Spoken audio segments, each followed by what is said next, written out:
diena. Malonu visus matyti. Pradedame Druskininkų savivaldybės finansų, ūkio ir kurorto plėtros komitetų posėdį. Taigi reiškia nuotoliniu būdu yra prisijungę Kristina Miškinienė, Inga Cololo, Konstantinas Rečkovas ir Modestas Vitkauskas. Pirmas klausimas. Dėl Druskininkų savivaldybės tarybos 2023 m. sausio 30 dienos sprendimo numeris T12 dėl Druskininkų savivaldybės 2023 m. biudžeto patvirtinimo pakeitimo. Prašau.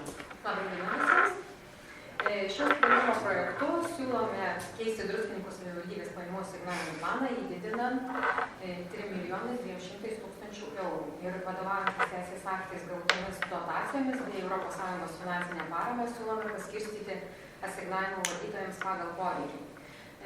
Toliau galim, tai mato didžiausia suma yra gauta ES 1 760 000 eurų. Ši finansinė parama yra skiriama Druskininkų savivaldybės įgyvendinamiems projektams finansuoti. Iš jų didžiausia yra skiriama ekologiškų transporto priemonių įsigijimui, tai daugiau tūkstančio mokyklų programos įgyvendinimą apie 600 000, Girtašių Ricėlių Švendubrės melioracijos griovių prie laidų tiltų rekonstrukcijai 38 300, karjeros specialistų tinklo vystymui virš 21 000 ir kitiems smulkesniems projektams. Taip pat yra atstatyta ES lėšos, tai 72 600, kurie taip pat yra skiriami įgyvendinamiems projektams. Tai meninių suoliukų įžymiems žmonėms atminti Druskininkuose sukūrimui ir įrengimui 46 200, viešosios infrastruktūros pritaikymų neįgaliesiems Druskininkų mieste apie 11 000, paslaugų teikimo ir aptarnavimo kokybės gerinimui Druskininkų savivaldybėje beveik 5 000 ir 3 000 visos dienos mokyklos įkūrimui atgaivimo mokykloje. Toliau didelė gana suma, kaip matot, yra skiriama daugiau kaip 119 000 paramai Ukrainai. Didžiausia dalis tai yra skirta beveik 55 000 kompensacijoms už būsto suteikimą, už antrą ketvirtį skiriama. Toliau 13 000 ugdymui ir pavėžėjimui į mokyklą atgal skiriama ukrainiečių vaikams. Už antrą ketvirtį kompensuojama savivaldybės išlaidos 37 100 teikiant socialinę paramą nepasiturintiems ukrainiečiams ir skiriama 14 500 įvairioms savivaldybės išlaidoms, tai mirties pašalpą, teikiant asistentų asmeninio paslaugas, teikiant paramą ukrainiečiams būstų išsinuomoti bei kompensacijoms vaikų ugdymui iki mokyklinio ir priešmokyklinio ugdymo programai už Liepos ir rugpjūčio mėnesius. 63 400, kaip matot, yra skiriama socialinėms paslaugoms papildomai, čia perskirstoma tarp savivaldybių ir 44 000 iš šios sumos yra skiriama socialinės paramos skyriui, o 18 000 Druskininkų savivaldybės socialinių paslaugų centrui ir dalelė dar skiriama administravimui.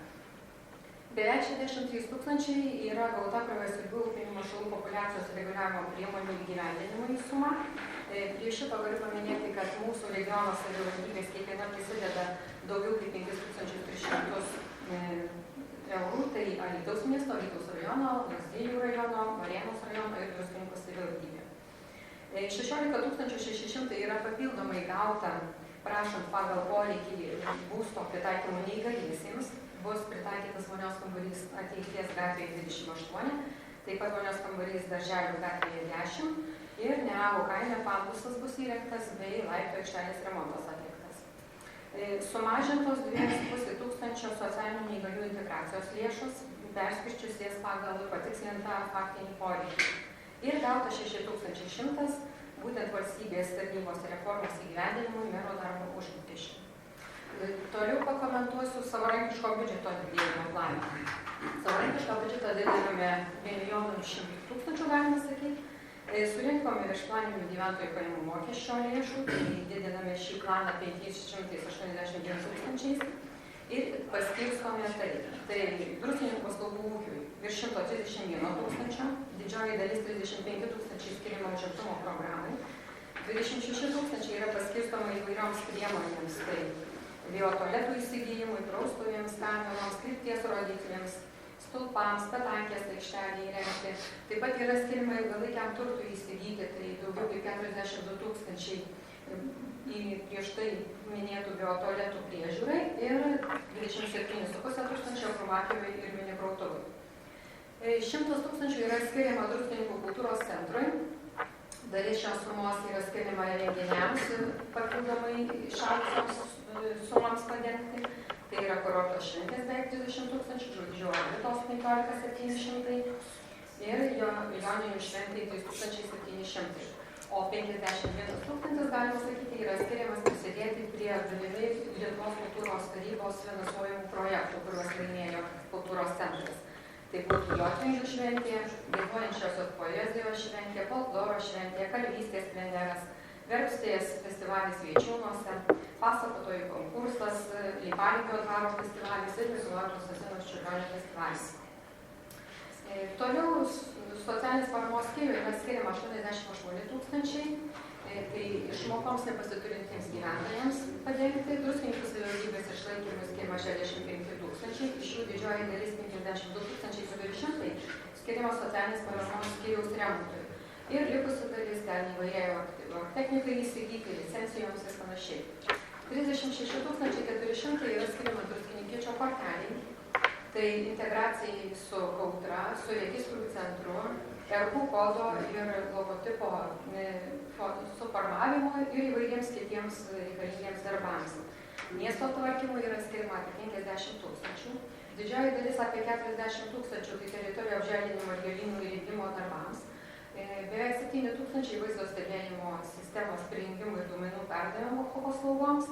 Ir dalelė yra skiriama prie tų neįgaliųjų būstų pritaikymo neįgaliesiems prisidėjimas prie valstybės biudžeto būtų lėšų.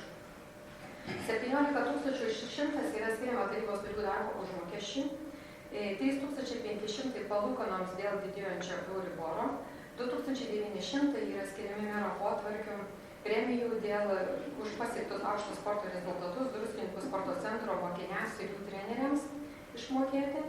Druskininkų socialinių paslaugų centrui, kaip matote, yra skiriama 41 200, tai bus panaudotas sporto salės stogo remontui, dažymo šviestuvų keitimo darbams.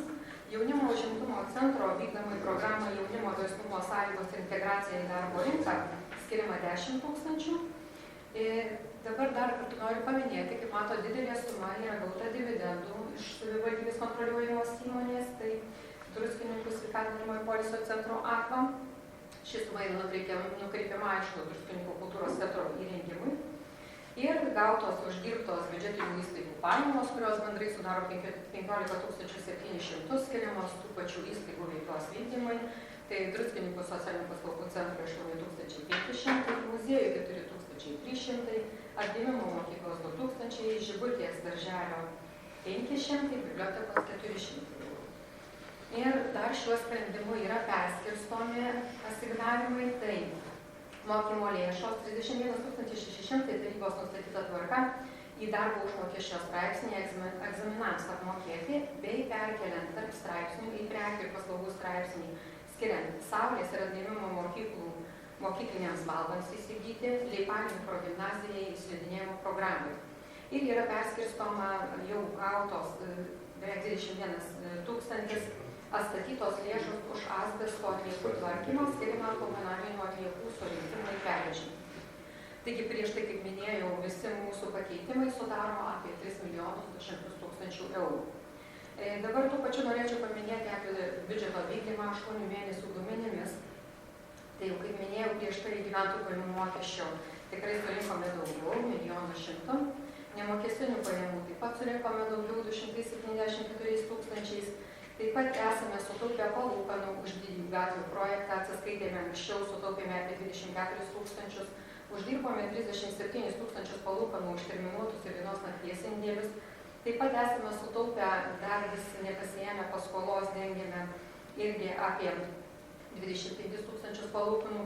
Ta prasme, noriu pasakyti, kad iki šios dienos mes vien palūkanų jau esame sutaupę apie 86 000 eurų. Tačiau vis tiek dar nerenkame kai kurių planuotų mūsų pajamų ir tai sudaro irgi apie 99 000 eurų. Ir be to prie šių dar turime ir rezervo sąrašą, kur yra nefinansuoti būtinieji mūsų darbai.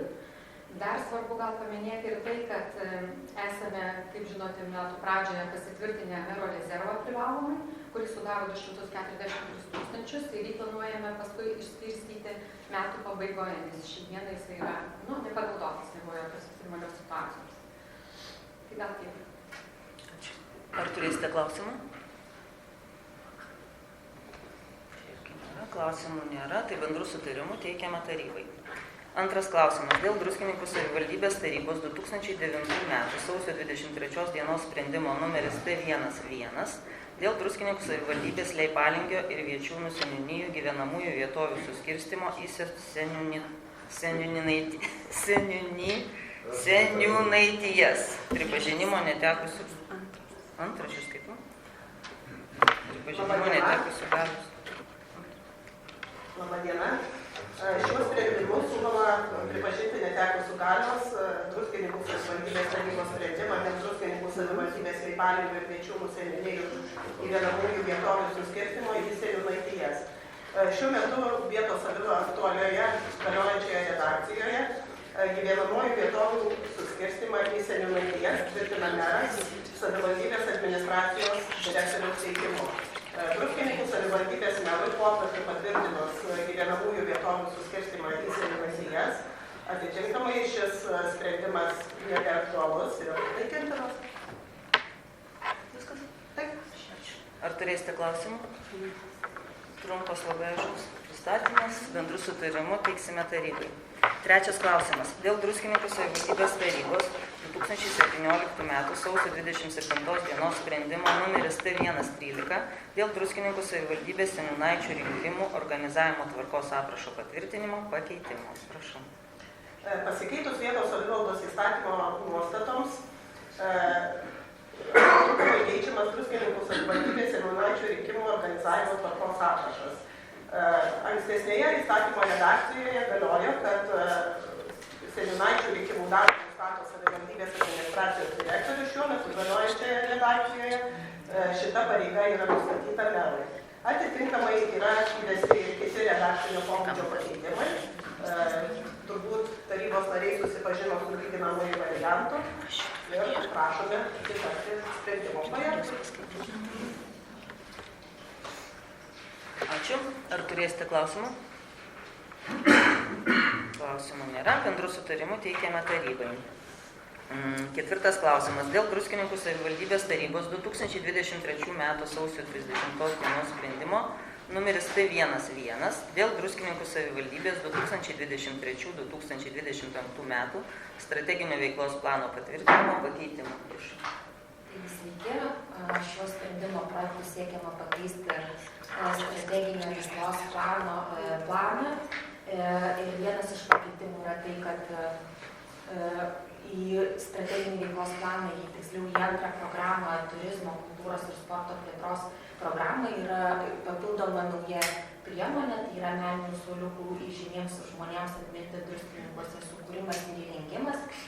Taip pat kitos programos yra tikslinamos dėl savivaldybės administracijos struktūrinių pokyčių, tai yra tikslinant priemonių vykdytojus.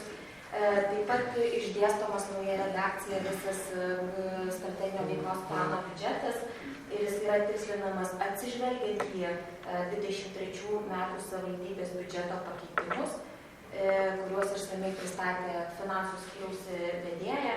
Taip pat lėmė ir naujų priemonių atsiradimą, taip pat lėšų pasiskirstimą tarp finansavimo šaltinių.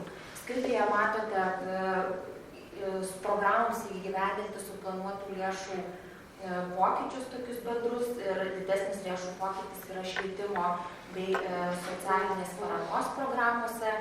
Tai susijęs su švietimo įstaigų veiklos užtikrinimu, tūkstantmečio mokyklos projektų įgyvendinimo, taip pat dėl socialinių paslaugų centro veiklos užtikrinimo, socialinių paslaugų teikimo. Tai būtų tiek, tad prašom pritarti. Ar turėsite klausimų? Klausimų nėra. Bendrų sutarimų teikiama tarybai. Penktas klausimas. Dėl strateginio planavimo Druskininkų savivaldybėje organizavimo tvarkos aprašo patvirtinimo. Šiuo sprendimo projektu siekiama patvirtinti strateginio planavimo Druskininkų savivaldybėje organizavimo tvarkos aprašą, kuris nustato strateginio planavimo savivaldybėje visą sistemą, jos dalyvius, taip pat rengiamų strateginių dokumentų rūšis ir jų rengimo tvarką bei terminus.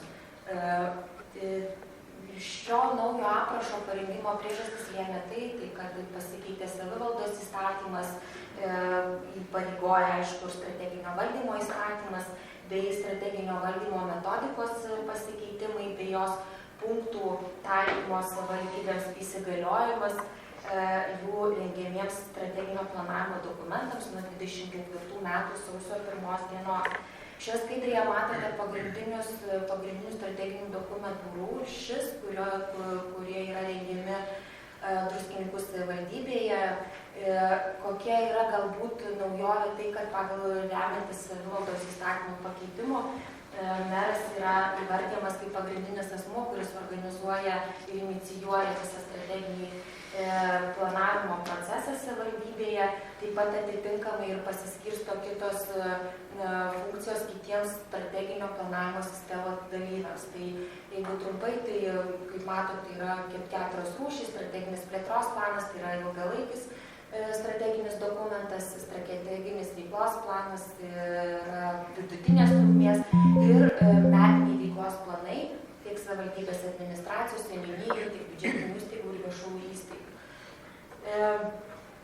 Taip pat šiuos sprendimo projektui yra panaikinama strateginio planavimo dokumentų rengimo ir įgyvenimo priežiūros komisija, kuri egzistavo iki šiol, nes pagal savivaldos įstatymą šias funkcijas perima arba priskiriamos yra savivaldybės kolegijai.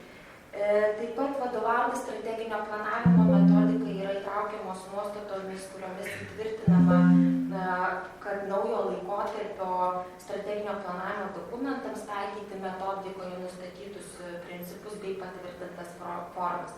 Šioje skaidrėje matote tokį apibendrintą vaizdą, kaip per metus išsidėlioja tam tikrais etapais strateginių dokumentų pats parengimas. Tai svarbiausias darbas, kaip tik ir laukia šį ketvirtį paskutinį ir pirmą, tai yra strateginio veiklos plano ir biudžeto rengimas. Ir atitinkamai eina sekos, tai yra strateginio veiklos plano ir metinių veiklos planų ataskaitų parengimas, vykdoma stebėsena šių dokumentų įgyvendinimo stebėsena vykdoma. Ir aišku, pagal poreikį yra tikslinamas strateginis veiklos planas kas ketvirtį, bet jeigu yra poreikis didesnis, jis gali būti tikslinamas dažniau. Tai gal būtų trumpai tiek. Ar turėsite klausimų? Klausimų nėra. Bendrų sutarimų teikiame tarybai. 6 klausimas. Dėl sutikimo perimti valstybės turtą valdyti, naudoti ir disponuoti juo patikėjimo teise. Šio sprendimo tikslas yra sudaryti sąlygas perimti valstybės turtą savivaldybėje valdyti patikėjimo teise. Kaip žinote, nuo sausio 1 dienos įsigalioja naujai žemės įstatymų susijusių įstatymų redakcijai, savivaldybė tos valstybinės žemės miestuose ir miesteliuose patikėti. Šiai funkcijai vykdyti, įgyjant teisę ir pareigą vykdyti žemės valdymo funkcijas, savivaldybė gaus dotaciją ir etatą iš nacionalinės žemės tarnybos. Kartu su perduodamu darbuotoju arba etatu, jeigu darbuotojas nesutiktų pereiti, nacionalinė žemės tarnyba siūlo perimti valstybės turtą, baldus ir kompiuterinę techniką darbo vietai įrengti. Tai sprendimo projekto priede yra išvardintas perimamas turtas, spintos, baldų ir kita kompiuterinė technika. Siūlome sutikti perimti šį turtą. Dėkui. Ar turėsite klausimų? Klausimų nėra. Bendrų sutarimų teikiame tarybai. 7 klausimas. Dėl pritarimo viešai įstaigai Druskininkų jaunimo užimtumo centrui dalyvauti projekte. Taigi šios sprendimo projekto esmė pritarti viešosios įstaigos Druskininkų jaunimo užimtumo centrui dalyvavimui jaunimo reikalų agentūros teikiamame projekte jungtis partnerio teisėmis. Tai šio projekto jungtis tikslas yra mažinti neaktyvių jaunų žmonių skaičių, tikslingai dirbant su mažiau galimybių turinčių jaunimų ir taikant prevencinės priemonės ir taip pat dirbant su neaktyviais žmonėmis, jaunais žmonėmis, taikant intervencinės priemonės.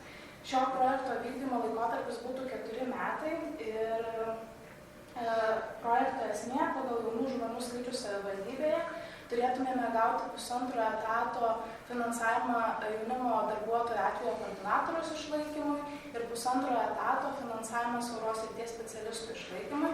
Tai 60% iš jų būtų skiriama darbuotojo, pavyzdžiui, psichologo išlaikymui ir 40% paslaugų pirkimui, tai yra korepetitoriaus, teisininko paslaugoms ir panašiai. Tai taip pat projekte yra numatomi įsipareigojimai, tai netrumpiau negu 4 metus po jungtinės veiklos sutarties užtikrinti ne mažiau negu pusę etato jaunimo darbuotojo atvejo koordinatoriaus išlaikymui. Tai tiek. Ar turėsite klausimų? Klausimų nėra, bendru sutarimu teikiame tarybai ir panašu, kad baigtas mūsų trumpas komiteto posėdis. Ačiū labai visiems, kad dalyvavote. Pasimatysime taryboje.